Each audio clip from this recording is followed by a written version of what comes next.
Anteriormente estuvimos revisando lo que es el motivo de consulta y el padecimiento actual. En esta clase estaremos revisando otro tipo de antecedentes que debemos de tener presente y que debemos revisar cuando estemos con un paciente. Cuando recién llega la persona por asesoría con nosotros o por una consulta o para establecerle un protocolo de atención, de inicio nos vamos a fijar en el motivo de consulta y en el padecimiento actual. Es decir, vamos a revisar los antecedentes de por qué está llegando y algunas características de esa situación. Sin embargo, cada persona es diferente. Cada paciente, cada usuario es diferente y debemos tratar de conocer lo mejor posible a esta persona.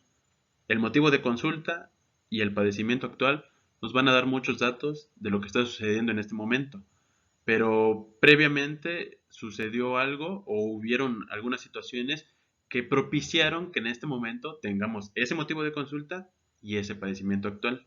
En ese caso hablamos de los antecedentes, es decir, acciones, situaciones, hechos, actos y en general cualquier cosa que sucedió anteriormente en la vida de la persona. Y estos antecedentes se dividen en varios grupos. Tenemos que existen antecedentes personales, que en este caso hablamos de las acciones o situaciones que tuvo la persona, propiamente la persona, y los personales se van a dividir en personales patológicos y personales no patológicos de manera general. Y habrán otros antecedentes que se irán adecuando a la persona. Por ejemplo, en las edades pediátricas hablamos de antecedentes perinatales, es decir, alrededor del nacimiento o prenatales. Y en el caso de las mujeres, de las pacientes femeninas en edad fértil, incluso tomamos en cuenta los antecedentes ginecobstétricos. Sin embargo, de manera general, tenemos antecedentes personales y estos antecedentes personales pueden ser patológicos relacionados con una enfermedad o con la situación de una patología y también antecedentes no patológicos, no necesariamente relacionados con una enfermedad, pero que nos ayudan a conocer mucho la situación de homeostasis o de proceso de salud de enfermedad de la persona.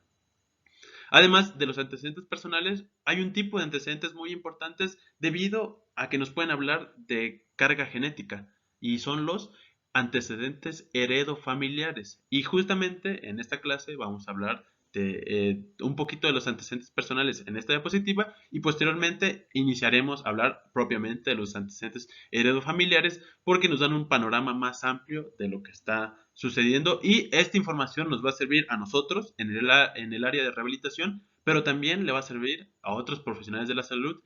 Voy a repetir lo que mencioné en algún momento en una clase previa, de que la información que nosotros recabemos es de tipo clínico legal. Sirve para que otros clínicos, otros profesionales de la salud tengan una idea de la situación del paciente y también en caso de que haya alguna controversia o algún problema, es el fundamento legal de lo que estamos haciendo. Entonces todo debe quedar muy bien registrado, tanto para otros profesionales de la salud como para en algún momento asegurar lo que hicimos y demostrar pues, que estábamos actuando de acuerdo a lo que debemos hacer. Entonces, en esta primera diapositiva podemos observar los antecedentes y en este caso se mencionan los antecedentes personales, es decir, antecedentes que están relacionados propiamente con la persona, con el individuo en cuestión que estamos revisando. Y dentro de estos antecedentes personales, como podemos observar en la diapositiva, podemos encontrar que pueden ser patológicos, ahí se mencionan ejemplos de algunas enfermedades que esta persona pudo haber padecido, antecedentes quirúrgicos, donde debemos apuntar qué cirugía se le hizo, por qué fue indicada esa cirugía y hace cuánto tiempo. Además, pueden haber antecedentes personales alérgicos. Es muy importante que en este caso apuntemos los medicamentosos o los relacionados con medicamentos, pero también apuntemos los relacionados con la alimentación, porque hay medicamentos, digamos que hay alergias a ciertos alimentos o a ciertas sustancias que pueden propiciar o producir que haya alergia a algún tipo de medicamento. Entonces, preguntamos propiamente los medicamentos que utilizó y también preguntamos los alimentos porque a veces van a estar relacionados con algún medicamento o aunque no están relacionados con un medicamento, también nos ayudan a conocer mucho mejor a la persona y evitar situaciones desagradables y perjudiciales como la producción de una alergia en una situación de tratamiento. Además, también tenemos que preguntar los antecedentes traumatológicos. Y en algunas ocasiones suele surgir la duda de por qué preguntamos por un lado los quirúrgicos y por otro lado preguntamos los traumatológicos. Porque desafortunadamente, o más bien la naturaleza es que ante los antecedentes traumatológicos no siempre va a haber un tratamiento quirúrgico. Recordemos que en traumatología podemos utilizar un tratamiento ortopédico o podemos utilizar un tratamiento quirúrgico. El tratamiento quirúrgico propiamente es entrar a quirófano, hacer una cirugía y en ese caso quedaría como antecedente quirúrgico. Pero en otras ocasiones, ante el rechazo del paciente o ante la imposibilidad de hacer una cirugía porque no está indicada, porque el paciente no está en buenas condiciones, en ese caso queda únicamente como antecedente traumatológico. Entonces la diferencia sería que en quirúrgicos vamos a integrar o mencionar o investigar todos aquellos en los que la persona haya tenido que pasar a quirófano y se haya realizado un procedimiento quirúrgico, y en traumatológicos vamos a mencionar aquellos que no terminaron en quirófano. Y ahí se mencionan fracturas que tuvieron manejo ortopédico o manejo pues, conservador, o esguinces, luxaciones, subluxaciones. Además, dentro de los personales, antecedentes personales, tendríamos los que mencioné hace un momento, que son los antecedentes ginecobstétricos, que se los preguntaríamos a pacientes, que en este caso femeninos, en edad fértil o que están a punto de iniciar o acaban de terminar ese proceso o ese periodo de edad fértil. Es muy importante también investigar sobre antecedentes personales farmacológicos muy relacionados con los patológicos.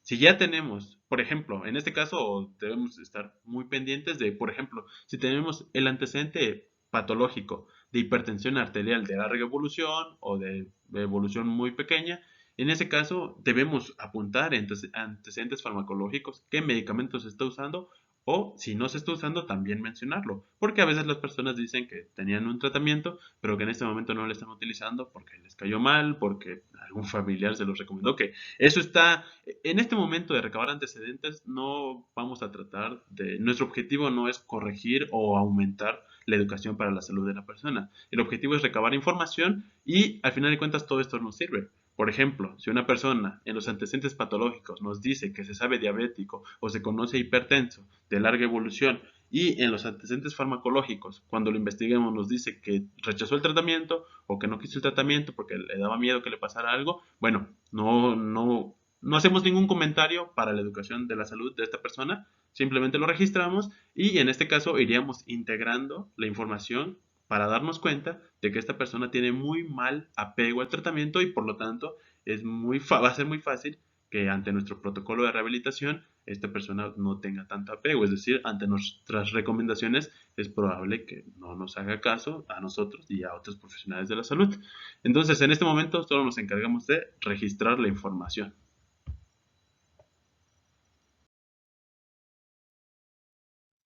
Dentro de los antecedentes es muy importante tener presente los hábitos, como los que se mencionan en la diapositiva, y también los antecedentes de relevancia.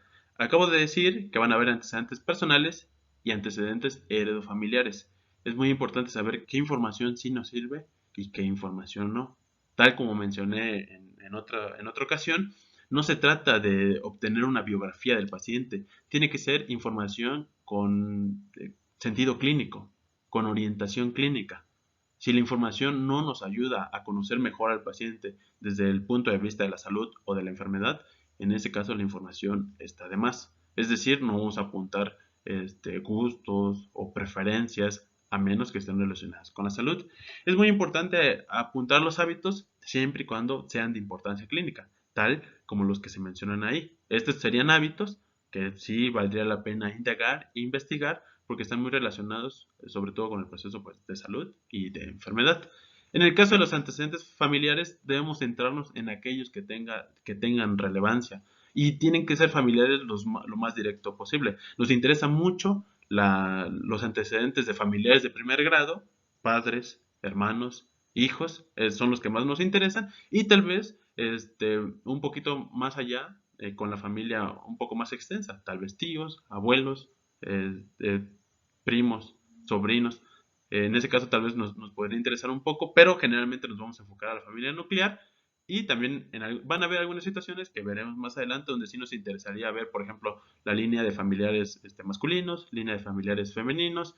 Por ejemplo, en el caso de, solo por mencionar un ejemplo, cáncer de próstata, es muy importante investigar tíos, padres, abuelos, bisabuelos, tatarabuelos, y similar en el sexo femenino, en el cáncer cervicouterino, en el cáncer de mama, nos interesa mucho vigilar esos antecedentes. Solo por mencionar un ejemplo, que en cada sistema iremos viendo en qué situaciones sí vale la pena investigar un poquito más allá de la familia núcleo o de la familia nuclear. Y también nosotros debemos tener el conocimiento clínico para saber qué enfermedades propician o digamos que se producen por una herencia o por una carga genética. Por ejemplo, van a haber situaciones en las que vamos a encontrar enfermedades con carga genética. Por ejemplo, la hipertensión, sobre todo las crónico-degenerativas, tal como menciona la diapositiva, hipertensión arterial, diabetes, algunos tipos de infarto, la obesidad. En ese caso, si encontramos eso o si nos refieren eso como antecedentes heredofamiliares, esta persona ya tiene carga genética para poder padecer eso. Voy a mencionar un ejemplo. Si tenemos una persona que, digamos, ya tiene déficit neurológico o tiene datos de neuropatía y revisando antecedentes heredofamiliares encontramos que tanto uno de sus padres como uno de sus abuelos en la misma línea, paterno o materno, padeció EBC. En ese caso hay carga genética para padecer EBC y nosotros tenemos que hacer todo lo posible pues para disminuir este factor de riesgo, tal vez utilizando un factor protector o disminuyendo el factor predisponente, que en este caso sería la carga genética. También debemos revisar las alergias, desde el punto de vista de la persona, pero también desde el punto de vista familiar, porque muchas veces se encuentra esta relación. En las edades pediátricas, muchas veces los pacientes no han utilizado tantas sustancias como para tener un gran historial de si son alérgicos o no. En ese caso, muchas veces nos puede dar una idea de la familia, si los hermanos mayores son alérgicos, si los padres son alérgicos, porque es común, no es una regla, pero podríamos encontrar que si entre más alergias tengan los padres, es más probable encontrar que este niño también sea alérgico, tal vez no a las mismas sustancias, pero sí a un número importante de sustancias. Por ejemplo, si el papá solo es alérgico, uno de los padres es alérgico solo a una sustancia, es muy probable que el niño también solo sea alérgico a una sustancia o que no sea alérgico. De todos modos, recordemos que esto es integrar información que en algún momento nos puede servir.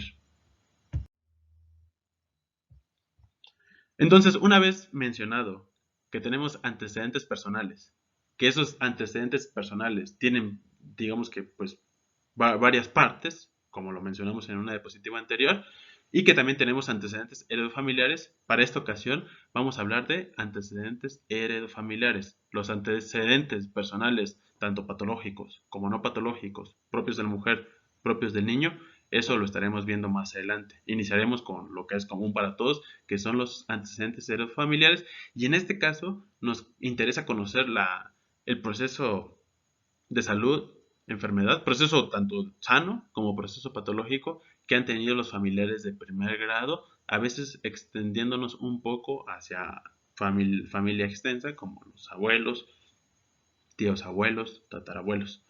Y entonces, como se menciona en la diapositiva, es muy importante enfocarnos a los familiares más cercanos, sobre todo de primer grado, pero también podemos investigar de segundo y de tercer grado, dependiendo de qué estemos revisando en este momento. Depende mucho de la patología como tal y de los otros antecedentes que encontremos. Entonces, en esta diapositiva se mencionan algunos ejemplos de algunas enfermedades en las que tenemos que revisar mucho los antecedentes heredofamiliares. Si podemos observar lo que menciona en la diapositiva, justamente son enfermedades de tipo crónico degenerativo, donde a veces un factor de riesgo es la carga genética.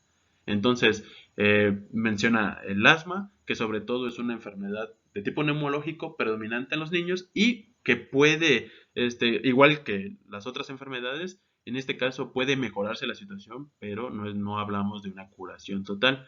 Entonces van a ver personas que en este caso hayan padecido asma y que ellos crean que ya se curaron, pero realmente o todavía tienen que utilizar su medicamento de rescate, tienen que llevar siempre su inhalador, o a veces ya no lo utilizan y ni siquiera lo cargan, pero el antecedente está ahí.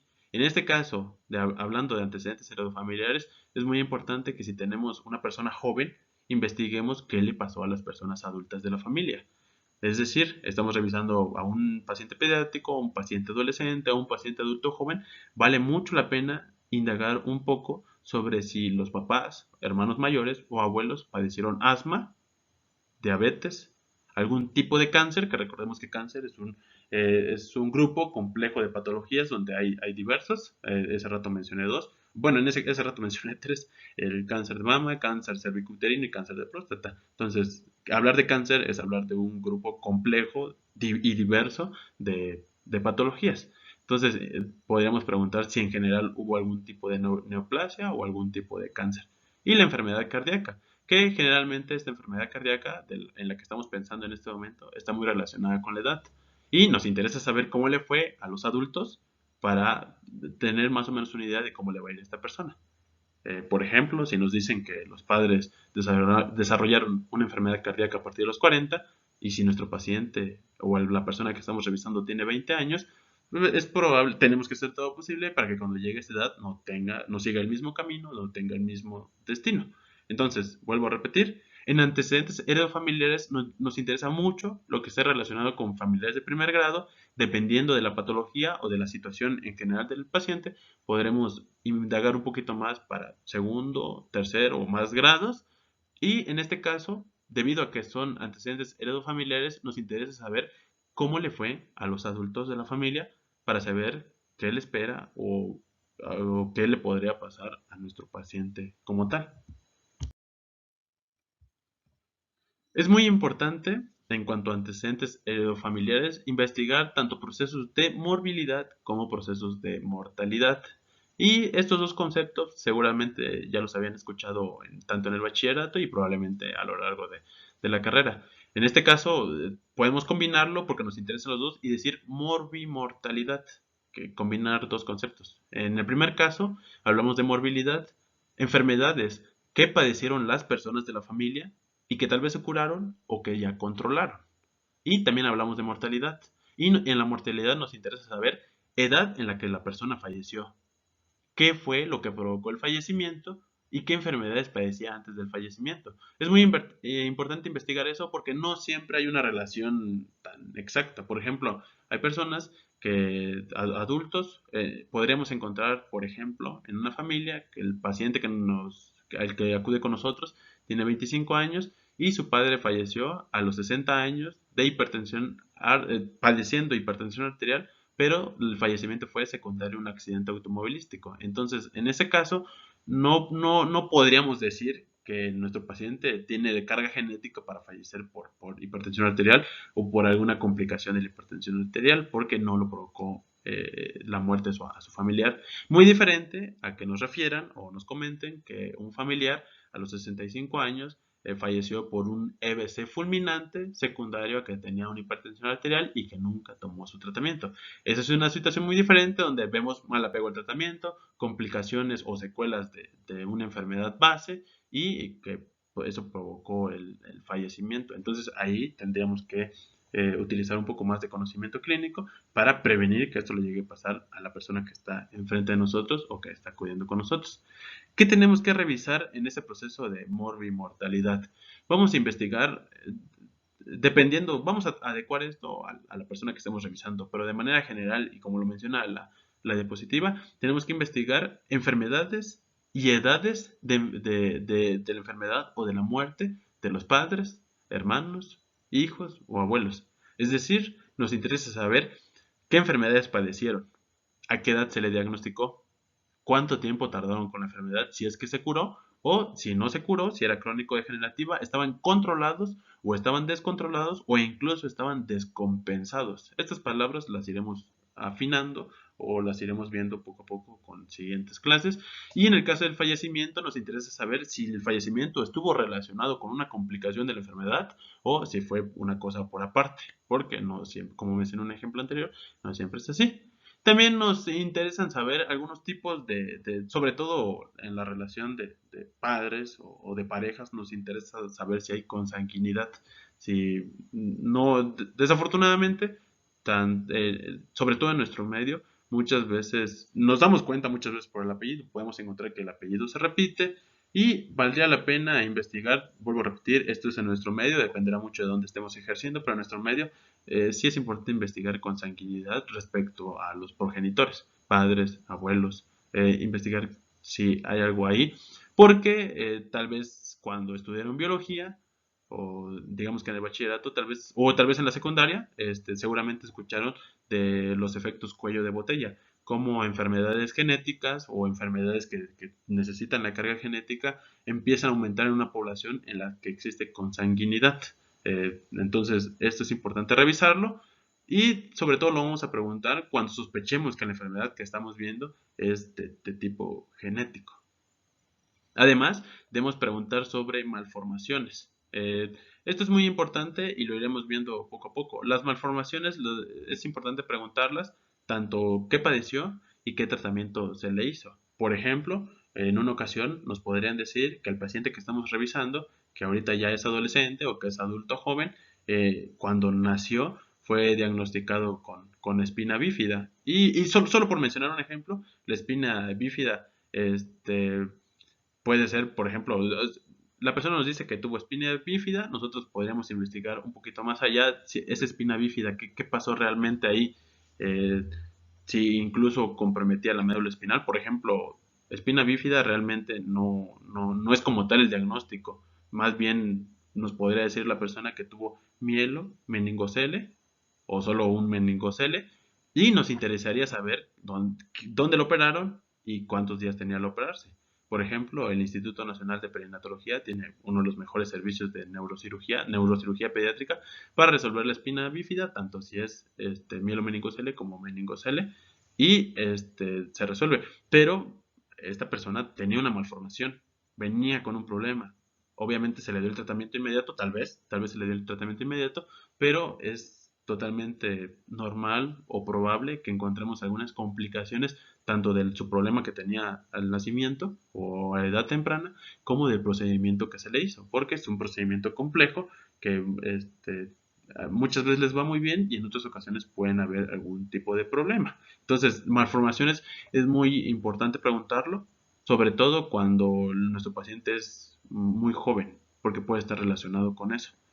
En los ginecobstétricos ya estaremos viendo que es muy importante investigar, por ejemplo, abortos. De manera general, también es importante preguntar alergias, por lo que les decía hace rato, de que dependiendo de lo que encontremos en los papás, nos da una idea de qué vamos a encontrar o qué le va a pasar a nuestro paciente conforme vaya creciendo.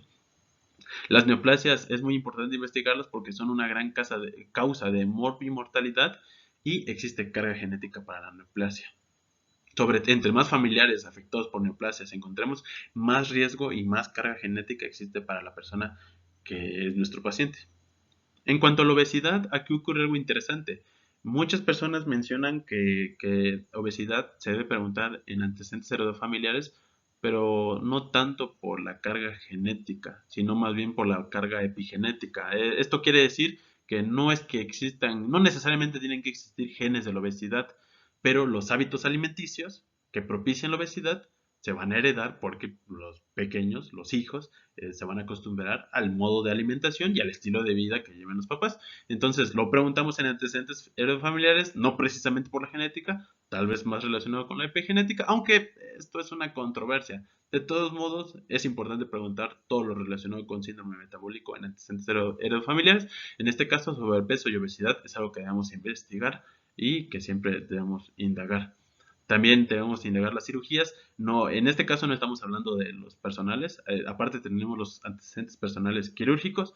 Aquí nos interesa saber qué cirugías han tenido las personas. Porque muchas veces, sobre todo cuando ya estemos con el paciente o con el paciente y su familiar, nos daremos cuenta de que no se siempre saben el diagnóstico. Por ejemplo, a veces llegan a saber que a su paciente se le hizo una LAPE con extracción de algo. Ellos nos van a tratar de decir qué cirugía fue. Recordemos que en esta área de la salud los diagnósticos llegan a ser a veces complejos y las cirugías llegan a tener nombres raros.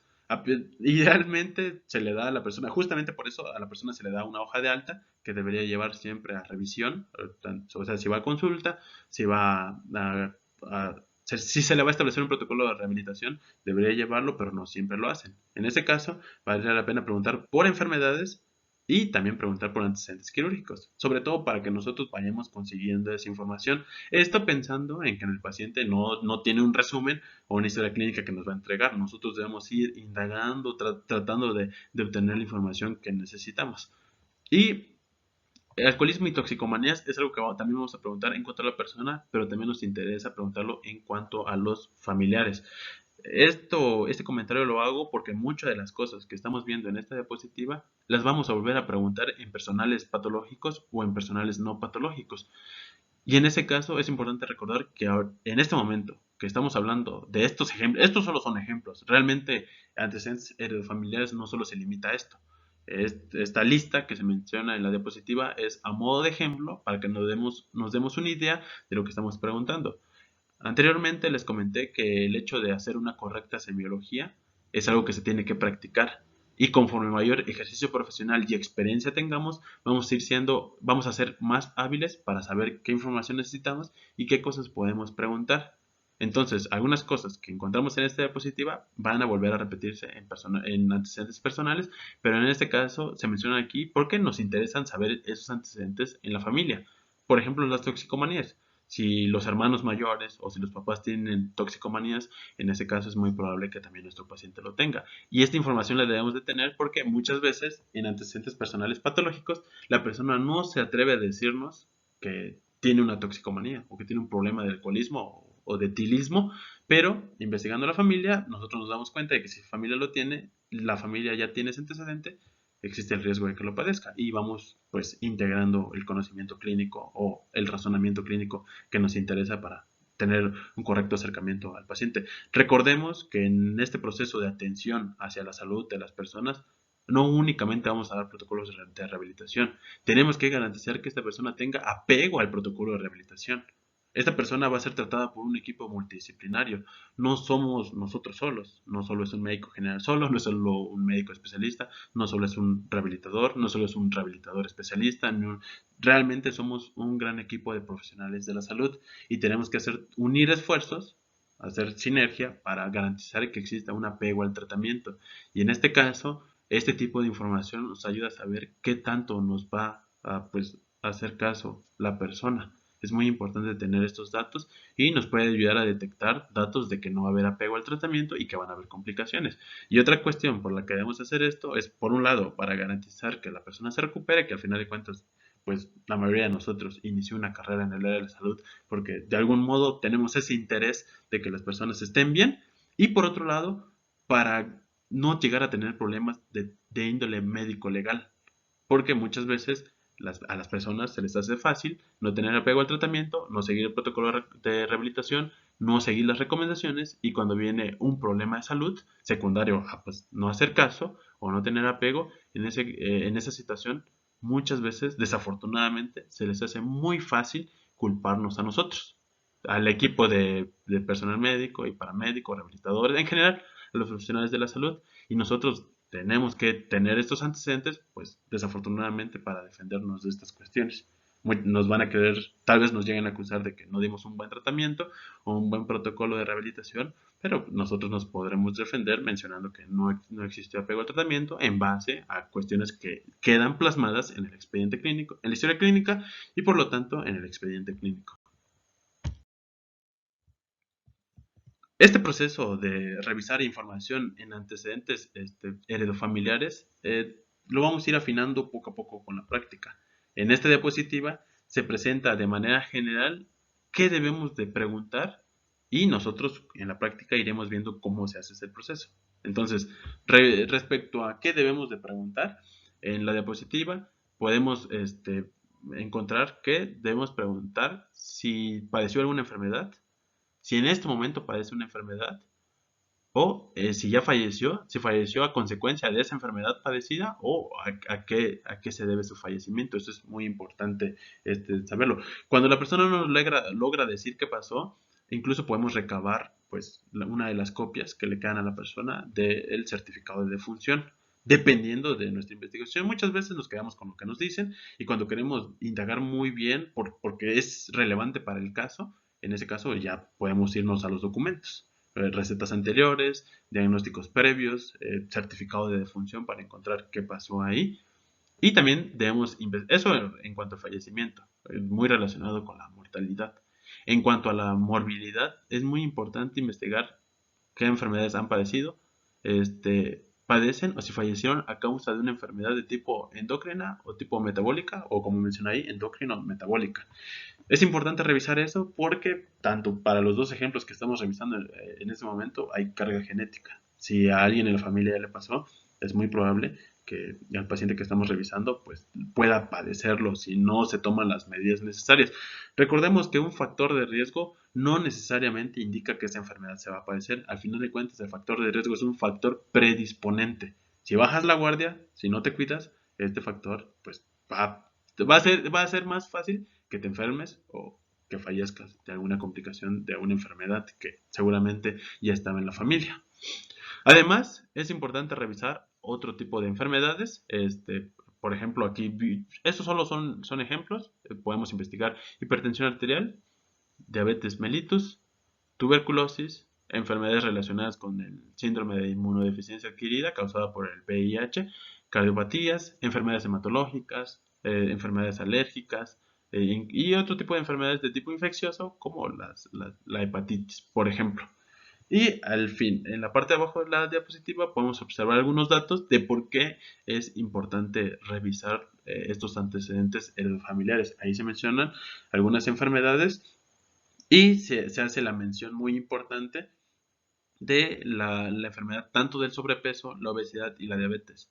Ahí el consenso es de que obesidad, sobrepeso y diabetes, esas tres cosas y otras cosas en general, se deben incluir en antecedentes familiares. Tal vez no por la carga genética, pero sí porque hay una enseñanza y un aprendizaje entre el estilo de vida y los hábitos alimenticios y de ejercicio. Entonces sí es muy importante revisarlo en esta sección. Aunque porque no, realmente hay enfermedades que están en este apartado de heredofamiliar que sí tienen una carga genética como tal. Hay genes que predisponen a esta enfermedad. Y en el caso de lo que acabo de mencionar, de diabetes, sobrepeso y obesidad, no necesariamente es así, pero definitivamente tienen que estar en este apartado porque predisponen a los hijos y a los demás familiares a padecer enfermedades de tipo metabólico. Es muy importante entender cuáles van a ser los factores claves en este apartado de antecedentes heredofamiliares que sobre todo van a aumentar el riesgo de padecer una enfermedad, de padecer una complicación de la enfermedad o de empeorar el pronóstico. No es lo mismo darle protocolo de rehabilitación a una persona posoperada de una fractura que no tiene comorbilidades a darle tratamiento o protocolo de rehabilitación o protocolo de seguimiento a una persona que tiene también la fractura y que también tiene comorbilidades, hipertensión arterial, síndrome metabólico, obesidad, diabetes, se complica mucho el panorama y la atención para estas personas ya no es tan sencilla. Si de por sí la fractura requiere un equipo multidisciplinario, en este caso requiere un equipo multidisciplinario un poquito más extenso o más grande con diferentes profesionales de la salud. Aquí se mencionan algunos puntos que tenemos que revisar. Tenemos que investigar enfermedades, sobre todo aquellas que hayan tenido o podido padecer en las edades tempranas. Esto quiere decir que cuando revisamos antecedentes heredofamiliares, las personas conocen, es decir, la persona nos puede decir qué problemas o enfermedades tiene su familiar en ese momento. Pero también es importante investigar qué enfermedades padeció en otro instante, que tal vez es una enfermedad de la que se curó o que es una enfermedad que en este momento tiene controlada. También debemos investigar aquellas enfermedades que tienen presencia en más de un familiar. Esto es algo muy importante. Por ejemplo, si nuestro paciente tiene uno de los papás con problemas metabólicos, ya como tal no calculamos la carga genética, pero ya hay un porcentaje de carga genética. Si también nos dice que son papá, mamá, abuelos, los cuatro abuelos o dos de los cuatro abuelos, en ese caso aumenta la carga genética. Como tal no hay una cantidad, no es que por cada persona demos un 10% o un 1%, pero de manera general aquí la regla va a ser, entre más familiares afectados sean, más factor de riesgo o más carga genética va a existir para esa enfermedad y por lo tanto tenemos que estar muy pendientes de cuidar ese detalle. Y en este caso también vamos a investigar enfermedades que sean propias de una línea en cuanto a, por ejemplo, solo de mujeres o solo de hombres. Eso es muy importante. Y ahí es donde podemos extender un poquito más. Puede que el papá no lo haya padecido, ni el abuelo, y en ese caso podemos preguntar por el bisabuelo o familiares un poquito más lejanos, tratando de buscar si en cuanto a los hombres no han padecido. Por ejemplo, el cáncer testicular. Puede que el papá, que nuestro paciente sea masculino, que el papá no lo tenga, pero en ese caso ya nos vamos un poquito más allá, preguntamos por el abuelo, por el bisabuelo y en general le preguntamos si alguno de sus familiares, tanto de la familia nuclear como de la familia extensa, tuvo una complicación, que lo hayan operado o que haya fallecido por algún tipo de cáncer. Esto por mencionar un ejemplo. Existen varias patologías en las que pues, corresponden tanto a las mujeres o a la línea femenina o a la línea masculina.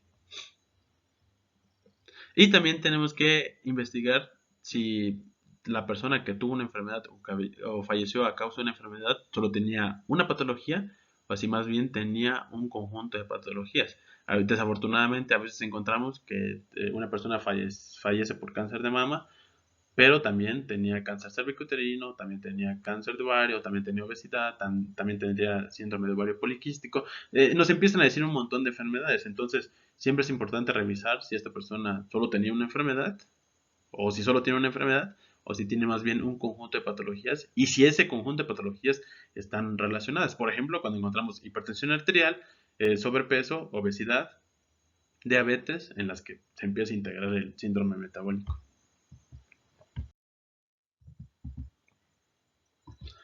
Hasta este momento hemos revisado antecedentes heredofamiliares. De manera general, al inicio mencioné que existen los antecedentes heredofamiliares, luego existen los antecedentes personales, que pueden ser patológicos o no patológicos.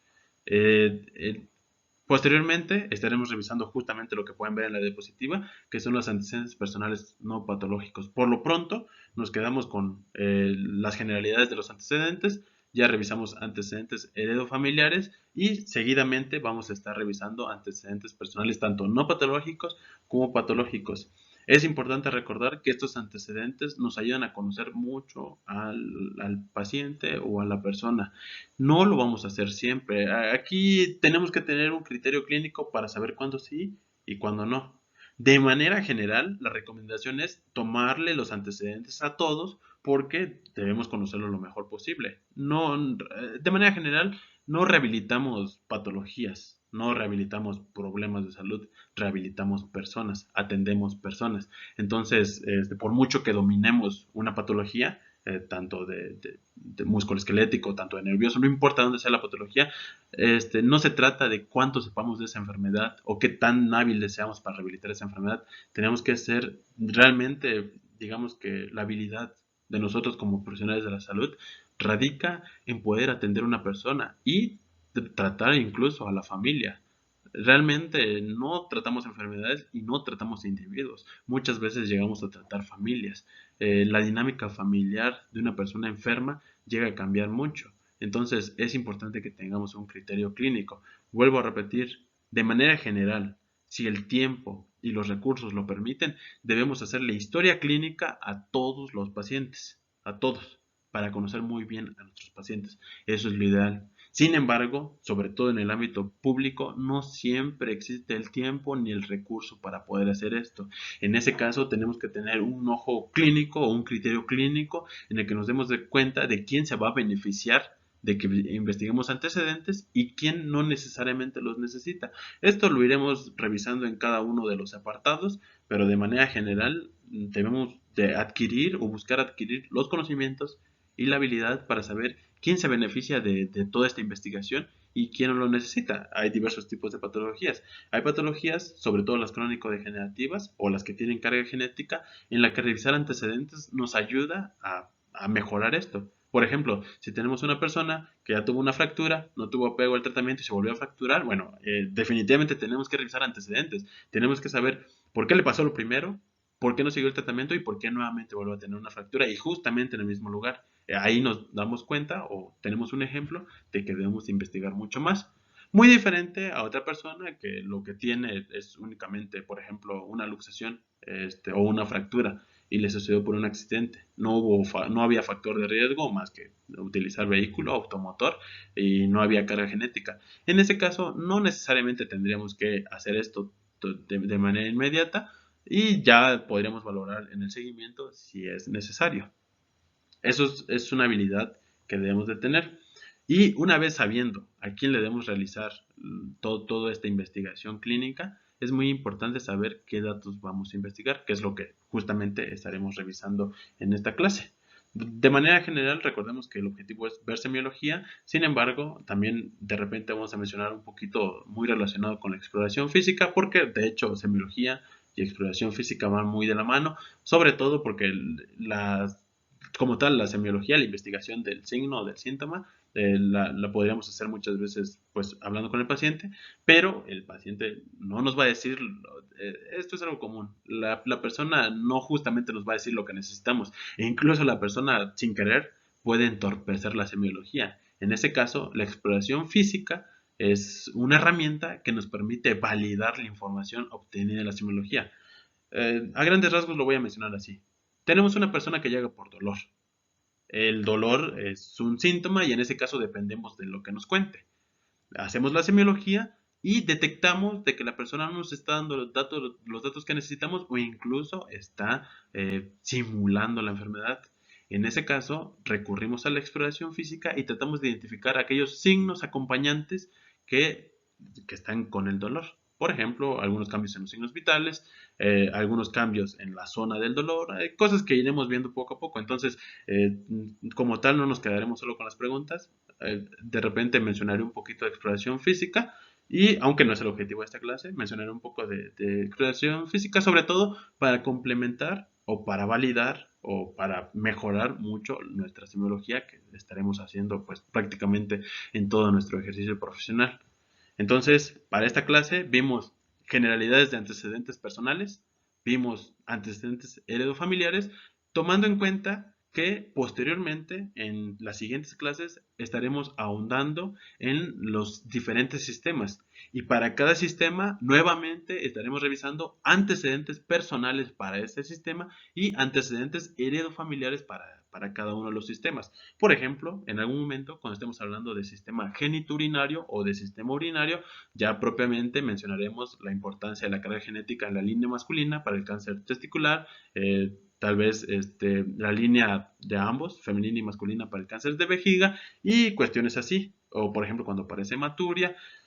Vuelvo a repetir, en este momento continuamos con las generalidades. En cuanto iniciemos a revisar propiamente cada sistema, mencionaré el vocabulario importante para ese sistema, los antecedentes en la historia clínica para ese sistema y un poquito de exploración física que debemos hacer estando en ese sistema.